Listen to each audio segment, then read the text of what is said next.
¿Qué tal familia? ¿Cómo están? Estamos súper felices de tenerte aquí el día de hoy. Como ya saben, mi nombre es Douglas Torrealba y de verdad que es fascinante verte el día de hoy aquí un domingo más en Potential Church. Te quiero comentar de que la próxima semana vamos a tener nuestra dedicación familiar del Día de la Madre, así que te invitamos a que puedas venir con tu familia a pasar un momento íntimo, un momento especial con tus seres más cercanos porque va a ser increíble. Recuerda que estamos en General Vidal 286 Miraflores a las 11 de la mañana, así que no te lo pierdas.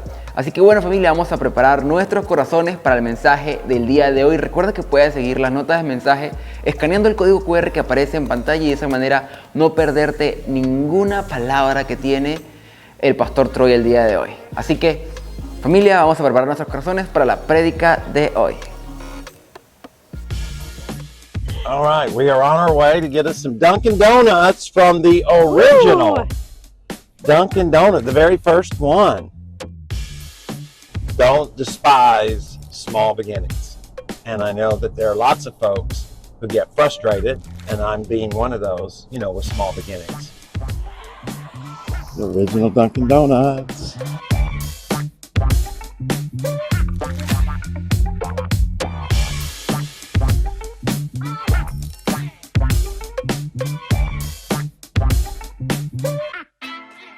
Whether you're into coffee, donuts, munchkins, or any one of the bazillion breakfast sandwiches they sling every morning, Dunkin' Donuts has something for everyone.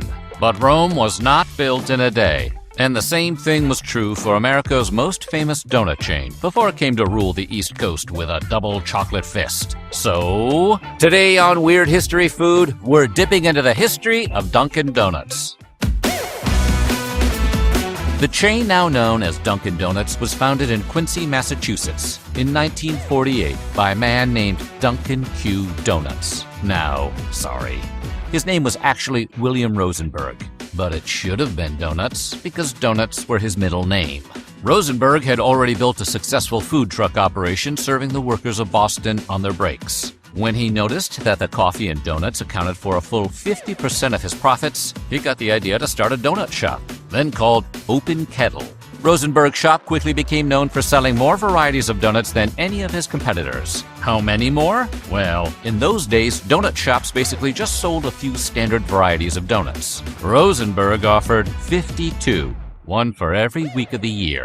And he made them on site and only sold them while they were still fresh at the low price of just 5 cents. People took notice of the 5-cent donuts, as they tend to do, and the business took off. In 1950, Open Kettle changed its name to the now familiar Dunkin' Donuts. According to most sources, the name came to Rosenberg after he saw how many patrons dunked their donuts in their coffee. After bouncing the idea off of a few of his fellow executives, the name was officially changed and the store was rebranded. That original location in Quincy, Massachusetts, the first to bear the Dunkin' Donuts moniker, remains open to this very day. Wicked! Despite the name, Dunkin' Donuts sells a lot more than just donuts. This is mostly credited to the leadership of Bill Rosenberg's son, Bob, who was handed the reins to the company in 1963. Bob's innovations over the years included things like changing the cups from paper to styrofoam and replacing stools with tables, but he also greatly expanded the menu. Under Bob, the company added new products like muffins, croissants, breakfast sandwiches, culottes, and bagels, which are essentially just donuts with a day job. But the most famous addition to the Dunkin' Donuts menu came in 1973, when the company started selling Munchkins. At the time, the company just thought it was a fun way to use the leftover dough from the center of the donut, but people really liked them. Dunkin', the magic munchkin. According to the company, they now sell approximately 1 billion Munchkins a year. Dunkin' Donuts has locations in 42 countries worldwide, even though they might not all be named Dunkin' Donuts. The two independent chains were eventually merged into an entity called Dunkin' Brands, Inc., which then set out to place combined Dunkin' Donuts/Baskin-Robbins locations all over the country. Of all the East Coast-West Coast rivalries, none is more important than the beef between Dunkin' and Starbucks, and there's a lot on the line.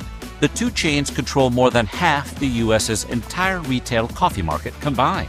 When it comes to market share, Starbucks is absolutely trouncing its Boston-based competitor, with 25,000 domestic locations compared to Dunkin's 9,500. But when it comes to how much their respective customers like the coffee, Dunkin' may have the edge. Hey guys, it's hard to believe that 74 years ago, William Rosenberg sat right here in this very location and began what today serves 60 cups of coffee a second, 2 billion around the world. I'm reminded of that scripture in Zechariah chapter 4 and verse 10, where it says, "Don't despise small beginnings, because you never know what God's up to." And that, my friend, is what we're talking about this weekend. I'm glad you're here, and I'm glad I'm here in Quincy. Cheers.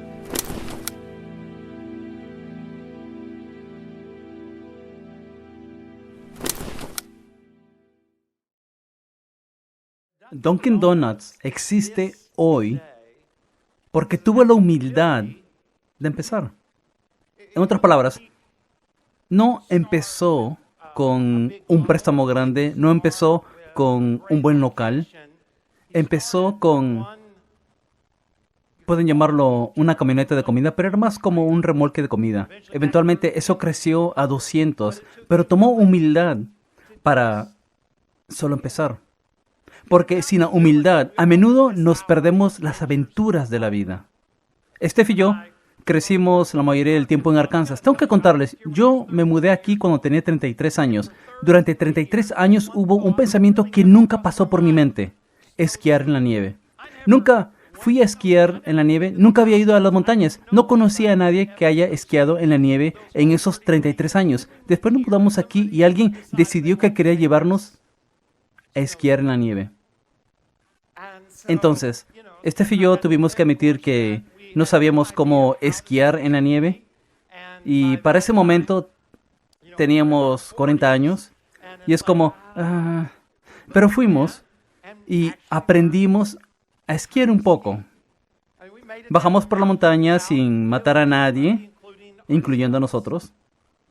Después nuestros hijos querían ir, pero no querían ir a esquiar en la nieve. Eso es para los viejos.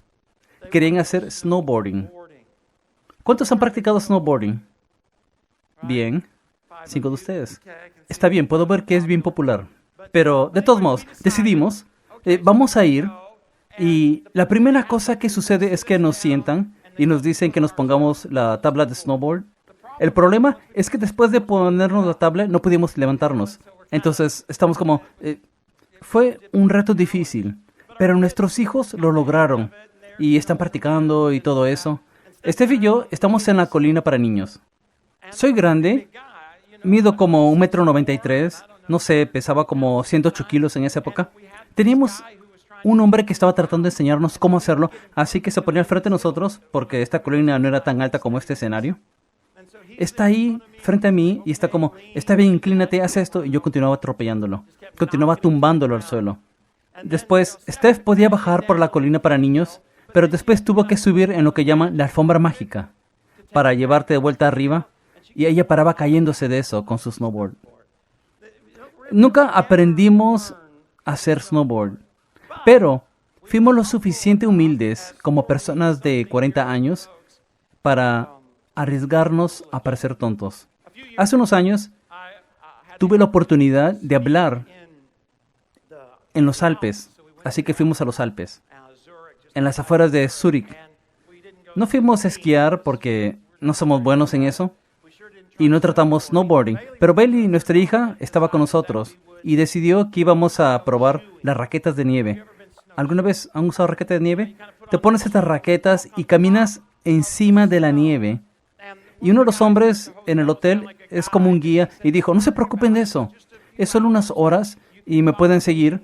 Iremos por las montañas de los Alpes. Entonces, fuimos, nos inscribimos como hacen, conseguimos nuestra raqueta de nieve y todo.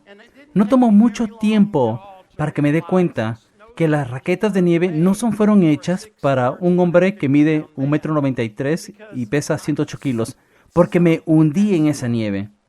Bailey, quien era la más pequeña y ligera, se mantuvo cerca del pequeño guía todo el tiempo.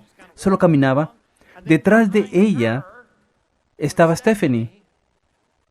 Y después yo. Fue horrible. ¿Está bien? De hecho, creo que tengo una foto de Stephanie. Ese soy yo. Pueden ver que estoy solo. Esa es Stephanie luciendo un poco orgullosa, burlándose de mí. Fue un poco humillante. Pero la cosa que puedo decir es que por lo menos he experimentado cómo es bajar por la montaña en un par de esquís. He tratado de entender cómo hacer snowboarding y he caminado con raquetas de nieve en los Alpes suizos. Todas esas cosas sucedieron gracias a la humildad. Puse esto en sus notas. Si quieren seguirme, si estás viendo en línea o si estás aquí, solo coge la app. La humildad es una valentía para comenzar. Subestimamos por completo la importancia de la humildad para tener éxito.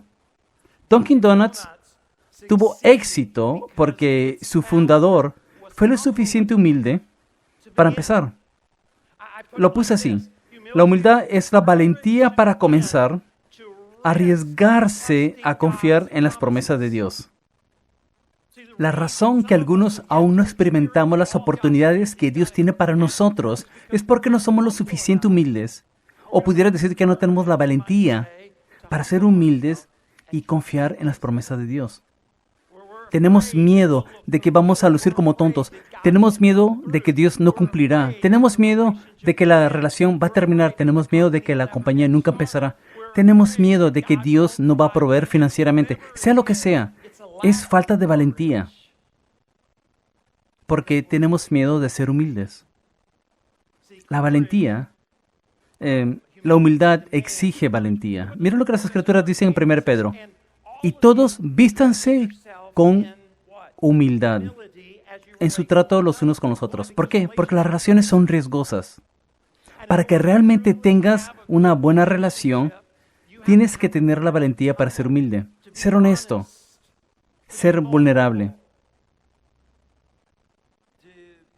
No jugar los juegos de inseguridad.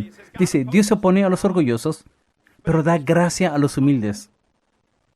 Piensen sobre eso. Dios dice, entiendo que se requiere valentía para ser humilde. Por lo tanto, voy a dar gracia a los que están dispuestos a hacerlo. Así que humíllense ante el gran poder de Dios y a su debido tiempo, Él los levantará con honor. La única manera de experimentar a Dios levantándonos es que tengamos suficiente valentía para ser humildes, confiar en sus promesas. Algunos nunca seremos levantados porque no estamos levantando nosotros mismos. Solo lo hacemos con nuestras propias fuerzas y nuestro éxito será solo lo lejos que nosotros podemos ir. Pero Dios quiere mucho más para nosotros. Si estuviste aquí la semana pasada, hablamos un poco sobre Disney y la innovación y hablamos sobre sueños.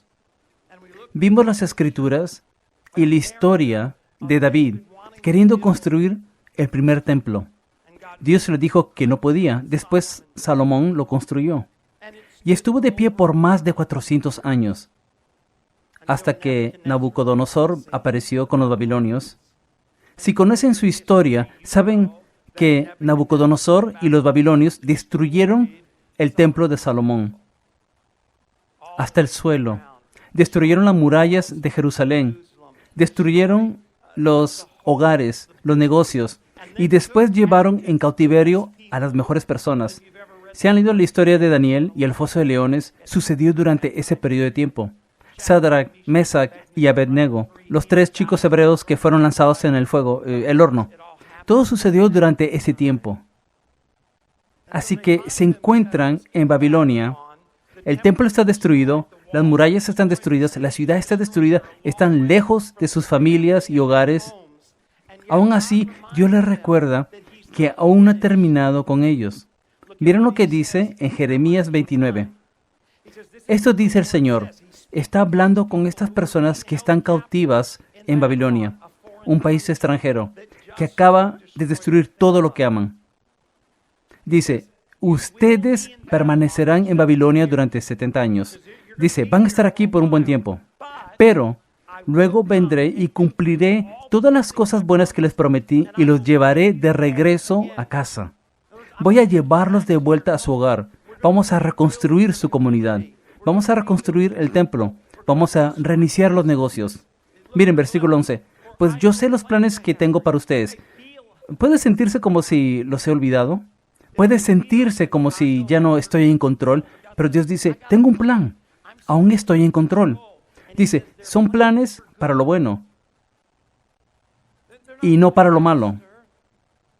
No son para que fracasen. Dice, para darles un futuro y una esperanza. Y efectivamente, si conocen su historia, 70 años después Dios dice, es hora de regresar. Algunos de ellos lo hacen. Regresan a Jerusalén porque ahora los persas han derrotado a los babilonios. Y el rey persa dice que pueden regresar. Entonces, empiezan su viaje de regreso a Jerusalén. Regresan a Jerusalén y empiezan a reconstruir el templo. Lo que representa la presencia de Dios. En el pasado tenía el arca de la alianza. Pero, después de terminar los cimientos del templo, se detienen. Por 16 a 18 años, solo se queda así. Nada es hecho. No es terminado, no trabajan en ello. Es un testimonio de su fracaso. No tienen la valentía para terminarlo. No puedo dejar de pensar mientras leía eso, que puede haber algunos de nosotros aquí que pusimos los cimientos de una relación o pusimos los cimientos de un sueño o negocio y después no tuvimos la valentía para terminarlo y solo está ahí. Le sucede a las iglesias todo el tiempo. Iglesias por todo el mundo van a reunirse esta semana, van a reunirse, pero ha sido mucho tiempo desde que creyeron que Dios iba a hacer algo.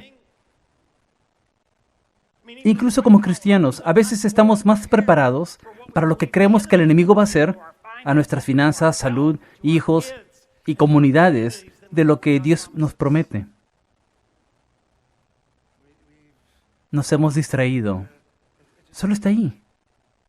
Y eso se convierte en algo desalentador.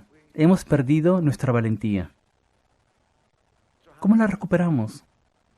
Primero, la historia nos dice los enemigos de la valentía. Miren si pueden identificarse con estos. Miren por qué perdieron la suya. Tal vez nosotros podemos ver y descubrir por qué a veces perdemos la nuestra. Aquí en los Estados Unidos, vimos esto suceder en los años 1800. ¿Saben lo que pasó en los años 1800, cierto? Especialmente en medio de los 1800, las personas aquí en el este decidieron que querían ir ¿a dónde? Al oeste.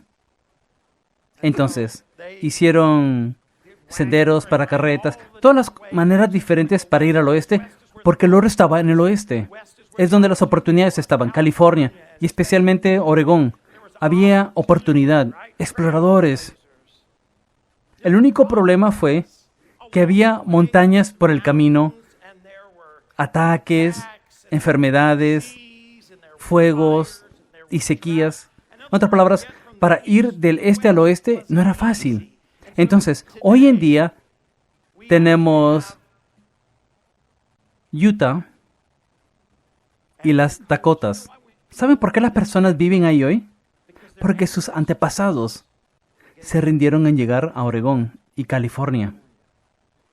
Solo se hizo muy desafiante. Entonces decidieron, solo vamos a vivir aquí.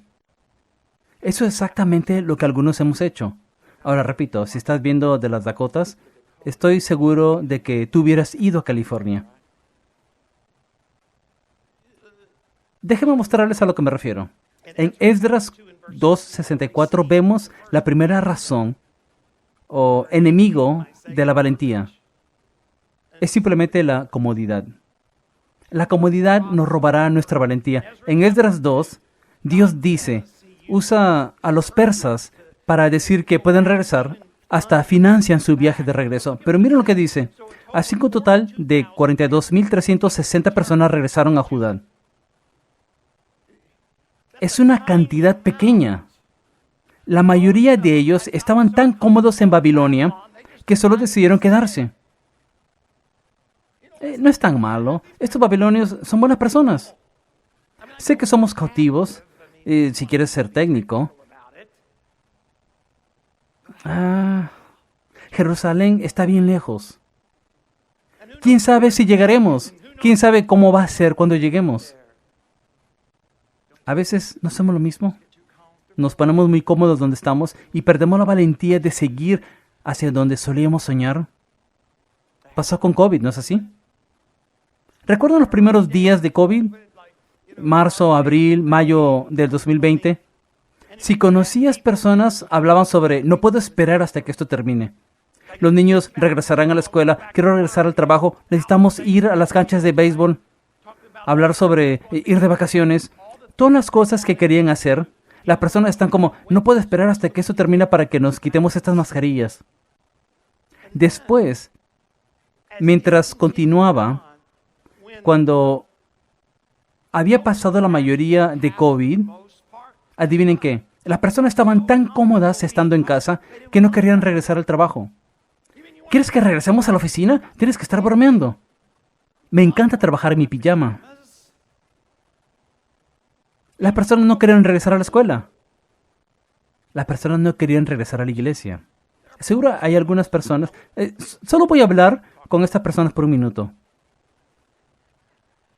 Si estás viendo de un lugar aparte del sur de Florida, te quiero y me alegra que estés aquí. Si estás en el sur de Florida, aún te quiero y me alegra que estés aquí, pero me encantaría que te quites el pijama. ¿Sabes qué? Puedes dejarte el pijama puesto. Solo ven a la casa.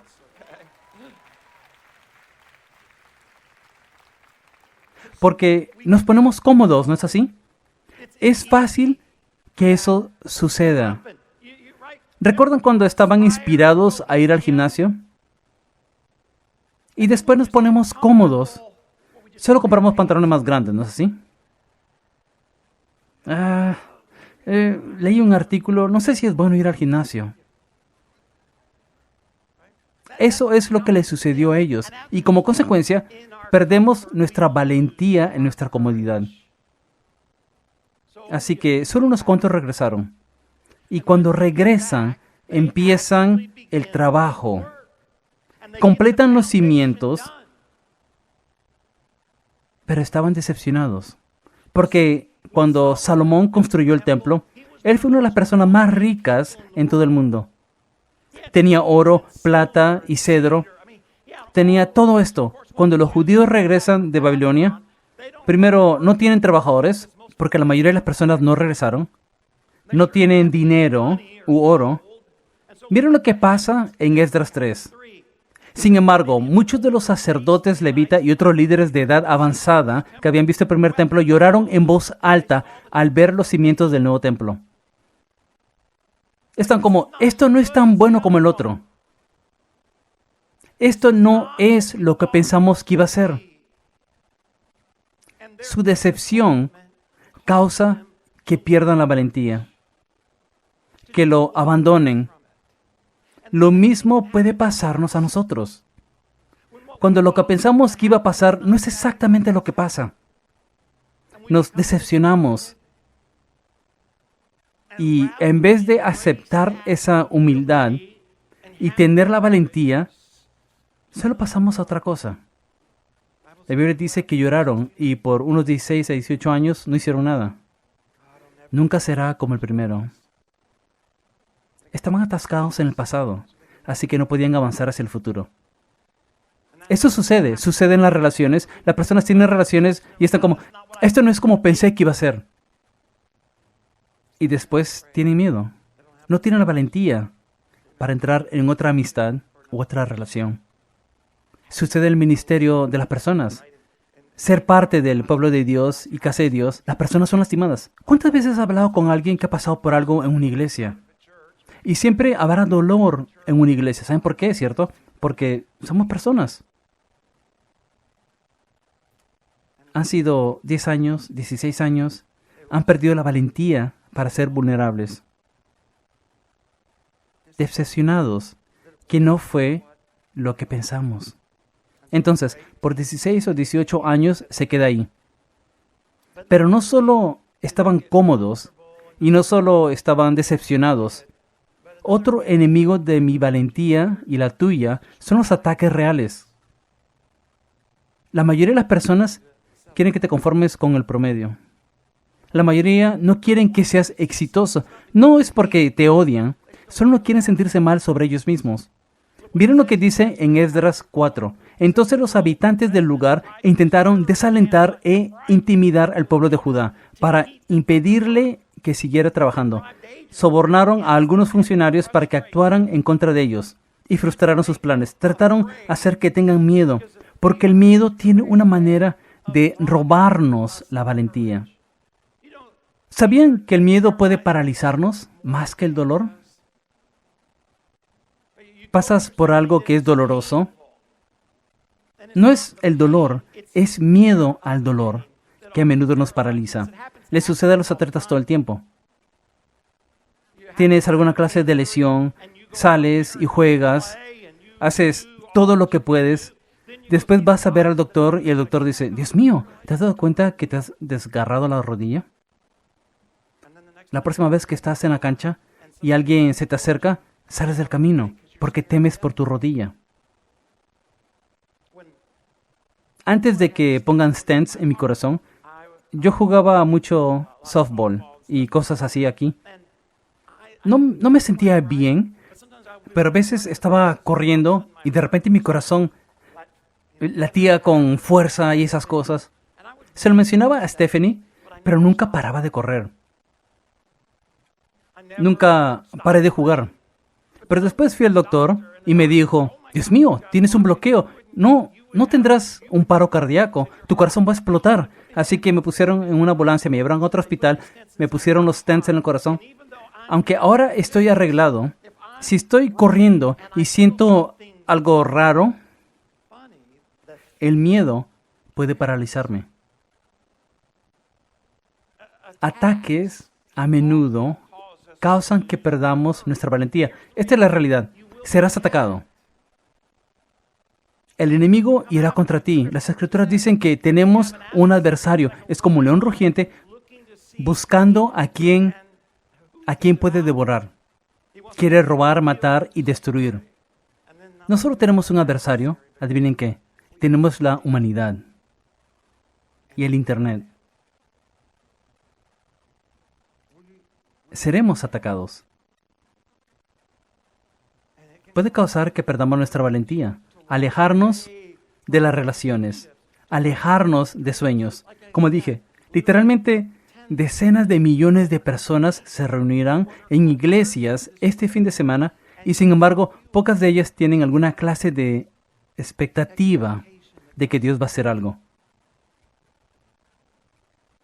Estamos planeando para lo peor en vez de creer lo mejor, la promesa. Por último, es el enemigo de conformarse. Cuando llegan, hacen algo bueno. Dice que algunos dieron ofrendas voluntariamente para reconstruir el templo. Miren lo que dice en Esdras 2. Cuando llegaron, regresaron de Babilonia. Dice, algunos de los jefes de familia entregaron ofrendas voluntarias para la reconstrucción del templo de Dios en su sitio original. Y cada jefe, quiero que noten esta próxima frase, dio todo lo que pudo. Entonces los sacerdotes, los cantores, los porteros, los sirvientes y algunos miembros del pueblo se establecieron en aldeas y el resto regresó a sus hogares. Esto es lo que yo escribí. Creo que este es el enemigo de nuestra valentía.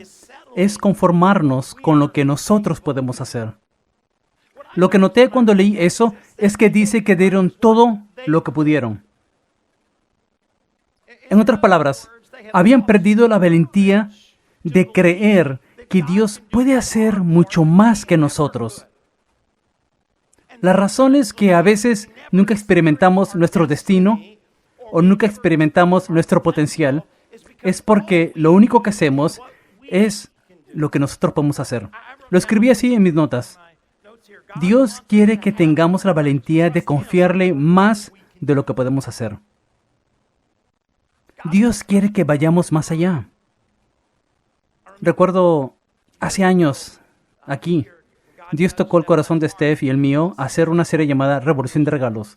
Como parte de eso, Él quería que nosotros, o sentimos que Él quería, mientras orábamos, que le demos a todos $1 para que ellos vayan y que de alguna forma lo multipliquen. El único problema es que eso es como $10,000 y no tenemos $10,000 y tratamos de solucionarlo. Si solo hubiéramos hecho lo que nosotros podíamos hacer, le hubiéramos dado a todos 0.5 centavos. ¿Está bien? Pero no solo confiamos en Dios y los sacamos de nuestros ahorros y lo dimos. No solo hicimos eso, pero como iglesia, cada vez que haces eso, todo eso cuesta dinero. Así que todo eso requiere valentía para decir, vamos a salir y vamos a imprimir todas las cosas que tenemos que imprimir, vamos a proyectar la visión, vamos a retar a las personas a salir y multiplicarlo, básicamente pagarlo hacia adelante. Entonces, salimos en fe, no solo nosotros, sino nosotros como iglesia. Lo que fue genial fue ver que Dios hizo más que nosotros. Porque no solo fuimos nosotros, otras iglesias se enteraron de lo que hicimos, como 5 a 10 iglesias, y el resultado de ellas haciéndolo ayudó a pagarlo hacia adelante. Teníamos un bus Volkswagen que sacamos e hicimos cosas para las personas, todas estas clases de cosas como parte de esta serie. Pero Dios hizo más que nosotros podíamos haber hecho, impactó a más personas de las que nosotros podíamos haber impactado. Por si acaso, por alguna razón, esto nunca me había pasado antes, pero alguien, cuando se enteró de lo que habíamos hecho, decidió que quería devolvernos los $10,000 que habíamos dado. Literalmente no nos costó nada. Dios nunca ha vuelto a hacer eso, pero repito, lo que digo es que Dios quiere que tengamos la valentía de confiar en que Él hará más de lo que podemos. Entonces, ¿cómo lo hacemos? ¿Cómo construimos el templo? ¿Cuál es el camino a la valentía? Hay 3 en la historia. Se lo voy a dar bien rápido. El primero es esto. Tenemos que parar las excusas. Sé humilde y empieza de nuevo. Tenemos que parar las excusas. Miren lo que dice en Ageo 1, hablando sobre la idea de reconstruir el templo. Esto es lo que dice el Señor de los ejércitos celestiales. El pueblo alega, todavía no ha llegado el momento para reconstruir la casa del Señor. Pueden leer todo el capítulo donde Dios los desafía, pero ¿no son eso como nosotros? No es el momento. Voy a servir, estar involucrado en el ministerio, pero aún no es el momento. Los hijos son pequeños. No hay dinero. Voy a ser un centurión del templo. Pero, ¿puedes orar para que ese trato se haga realidad? Apenas consigue este ascenso, me dijeron que apenas tenga eso, ¿cierto? En otras palabras, todos estamos llenos de excusas al por qué aún no tenemos la valentía para perseguir nuestro destino. Tenemos que parar las excusas.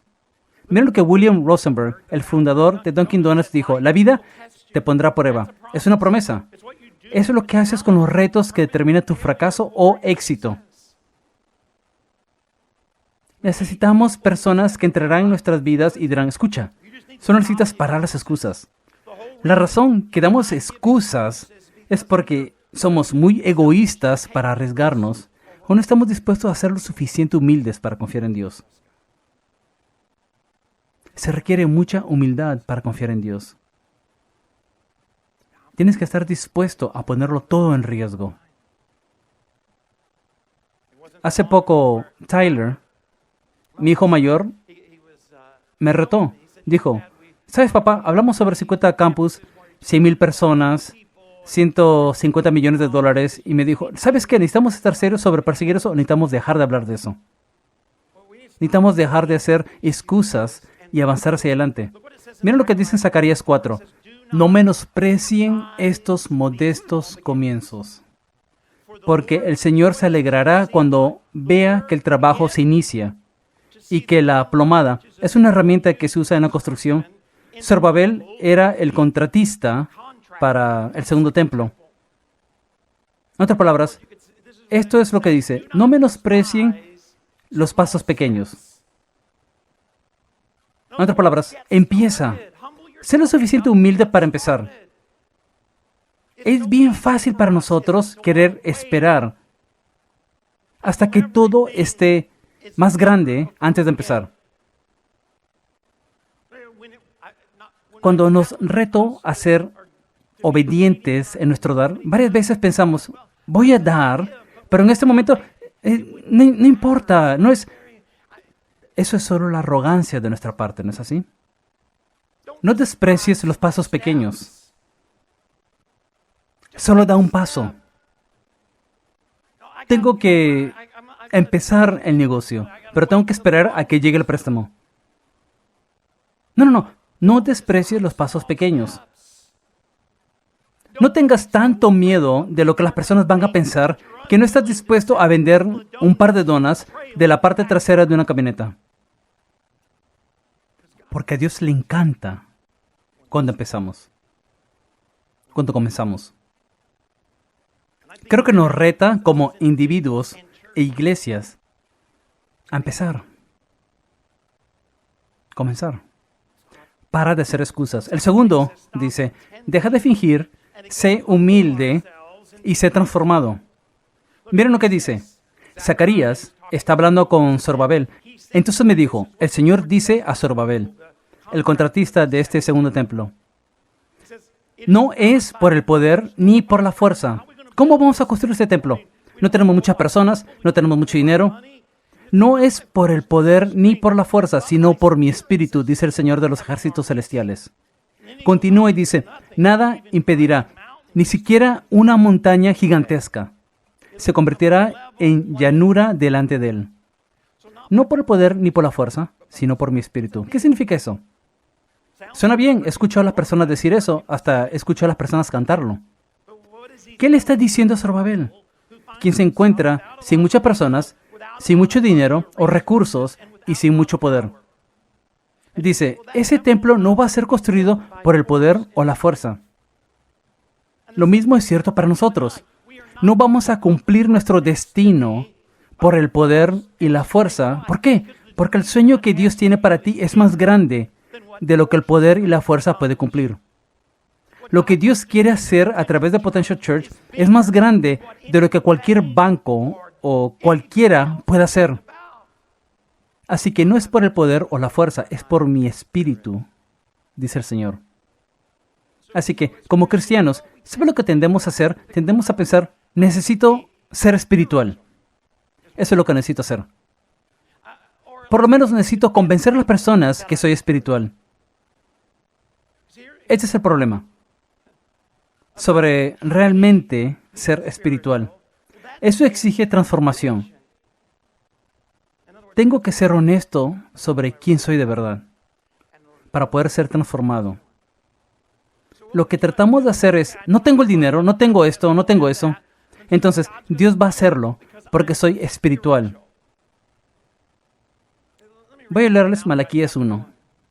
Dice, me honran, este es Dios hablando, me honran en todo el mundo. Y hay personas que saben adorarme en todo el mundo, que me honran dándome lo mejor de sí. ¿No es esto terrible? Todos menos ustedes, mi pueblo.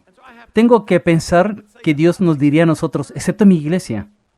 En lugar de honrarme, me profanan, actúan superiores, levantando las narices en el aire, y cuando me ofrecen algo, es heredado, roto o inútil. ¿Creen que voy a aceptarlo? Este es Dios hablándoles. Maldición para la persona que hace alarde de hacer algo grandioso por mí, digamos, un sacrificio costoso, y luego, en el último minuto, trae algo insignificante y sin valor. Soy un gran rey, Dios de los ejércitos de ángeles, honrado en todas partes, y no lo toleraré. En otras palabras, no hay poder en fingir.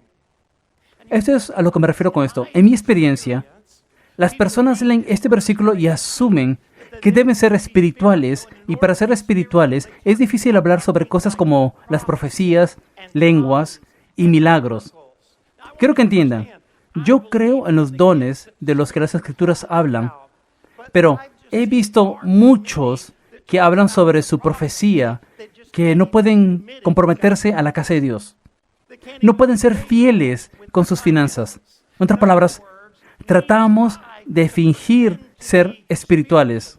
Leemos eso y dice, no por el poder, no por la fuerza, sino por su espíritu.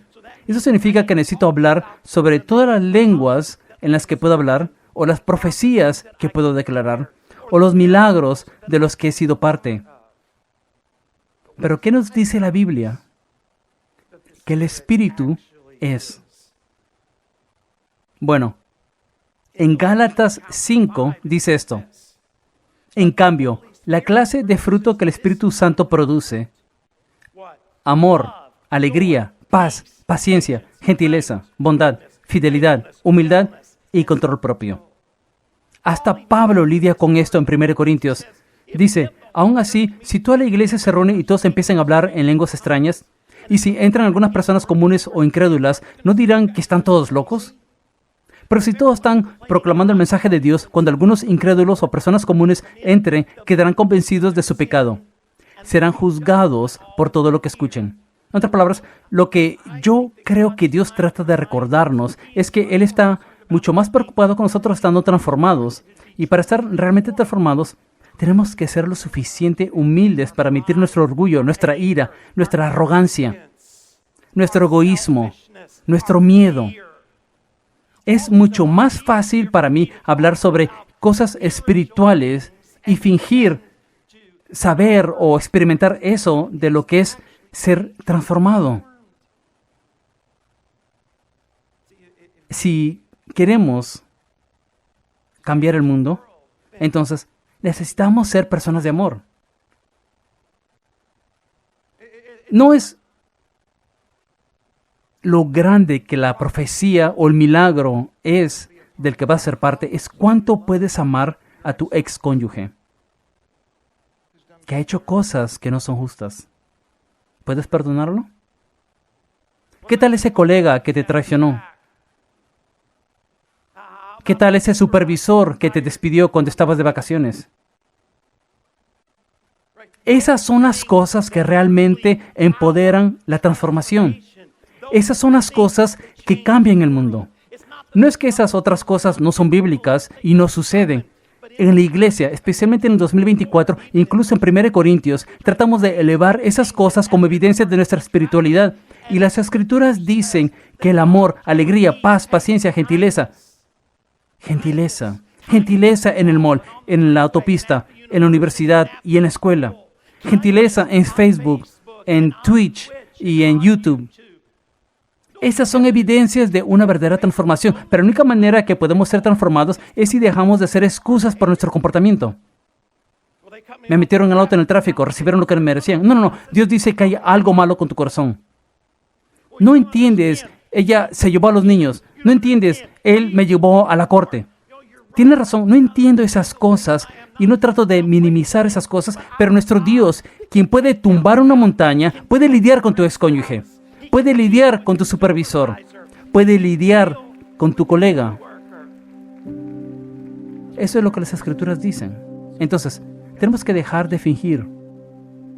De alguna manera tratar de mostrarnos como espirituales cuando no tenemos amor o paz. Es evidencia de paz. Falta de ansiedad, preocupación y miedo. Incluso el fundador de Dunkin' Donuts dijo: la mayoría de las personas más afortunadas que he conocido son las más trabajadoras y determinadas. Ganar requiere esfuerzo. Transformación requiere esfuerzo. Requiere honestidad, humildad. Poder mirarte en el espejo y decir: no perdono. Estoy enojado. No tengo paz. Y no soy amable. Esto es lo bueno sobre ser un cristiano. Dios no nos pide que seamos honestos sobre esas cosas para que nos señale con el dedo. No. Quiere que seamos honestos sobre esas cosas para que pueda transformarnos y seamos más como Él, para que Él pueda hacer lo milagroso en el mundo que nos rodea. Por último, deja de preocuparte por el resultado y persigue humildemente tu potencial. En Zacarías 4, otra vez hablando sobre esta construcción del segundo templo, dice: después recibí otro mensaje del Señor. Zorobabel, recuerden que él es el contratista, es quien colocó los cimientos de este templo y él los terminará. Así ustedes sabrán que el Señor de los ejércitos celestiales me envió. En otras palabras, lo que Dios empieza, Él terminará. Nosotros no tenemos que preocuparnos sobre el resultado. Dios ha prometido que, en Juan 16 dice: en este mundo tendrán tiempos difíciles, pero anímense. ¿Por qué? Porque yo ya he vencido al mundo. Todo lo puedo en Cristo que me fortalece. El que está en mí es mayor que el que está en el mundo. En otras palabras, el resultado no es algo de lo que tú o yo tenemos que preocuparnos. En vez, tenemos que ser lo suficiente humildes para perseguir nuestro potencial, nuestro destino o propósito. En el capítulo 8 dice: un mensaje de Dios. Recuerden que no tenían dinero, no tenían gente. Dice: ¿les parecen demasiado los problemas de regreso y reconstrucción de unos pocos sobrevivientes? Pero ¿hay algo demasiado para mí?, dice Dios. No, sí tengo algo que decir al respecto. Me encanta lo que dice sobre David, porque David cumplió los propósitos de Dios en su propio tiempo y luego murió. Pablo dijo: he terminado la carrera y he peleado la buena batalla. Oro para que eso sea dicho de nosotros. Vivimos nuestro potencial, nuestro destino. Pablo dice en Filipenses: estoy convencido de esto. El que comenzó tan buena obra en ustedes la irá perfeccionando.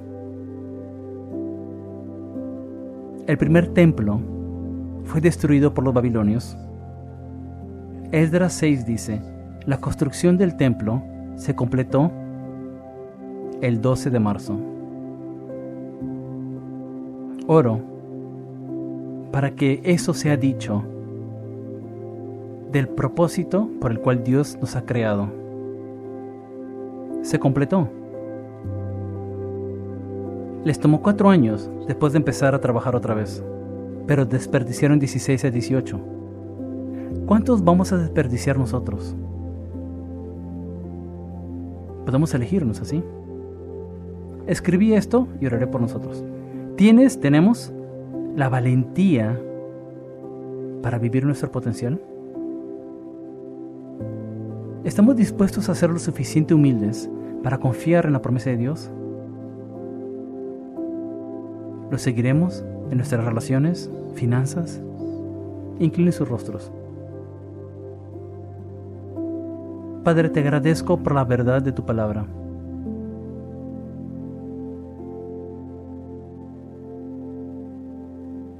pido por nuestros matrimonios, nuestras familias, nuestros negocios, especialmente Dios, nuestras iglesias. Ayúdanos, Dios, a no alejarnos y olvidarnos del sueño. Ayúdanos a no perder. Ayúdanos a continuar teniendo una expectativa que vas a hacer algo. Gracias por esta historia y la verdad que nos recuerda. Es en el nombre de Jesús que oramos. Amén.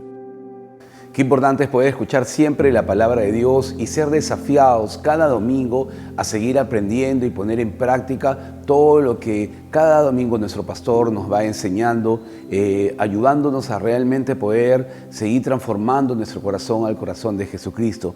Quiero invitarte también a poder en estos momentos centrarnos en nuestros diezmos y ofrendas. Recordarte que estamos en el tiempo de la recolección de nuestra ofrenda de Temple Centurion, que nos permite realmente como guardianes del templo poder ayudar a que la visión de esta casa pueda desarrollarse.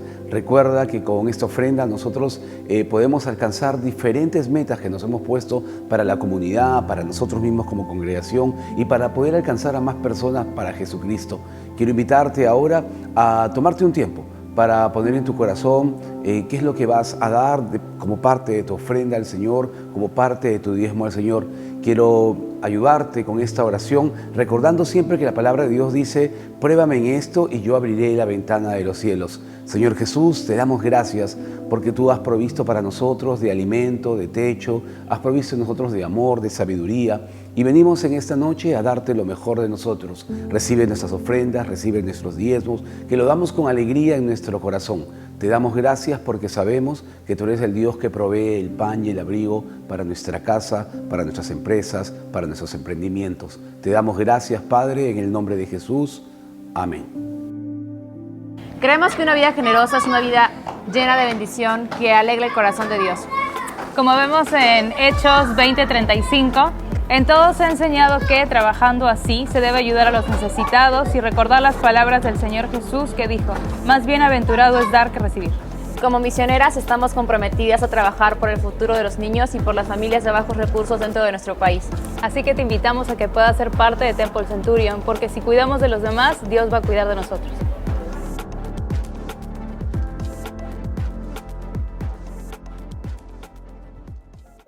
Wow, familia, qué gran prédica hemos tenido el día de hoy. De verdad que fue una palabra increíble, familia. Pero bueno, te quiero comentar de que estamos con el taller de Maximiza tu Potencial todos los martes a las 7:30 de la noche. De verdad que es un momento increíble donde puedes de alguna manera seguir impulsando tu liderazgo. Así que recuerda que puedes inscribirte escaneando el código QR que aparece aquí en pantalla y ser parte de esta iniciativa, de este taller tan bonito, familia. Así que ya nos estamos viendo la próxima semana, el próximo domingo. Así que chao.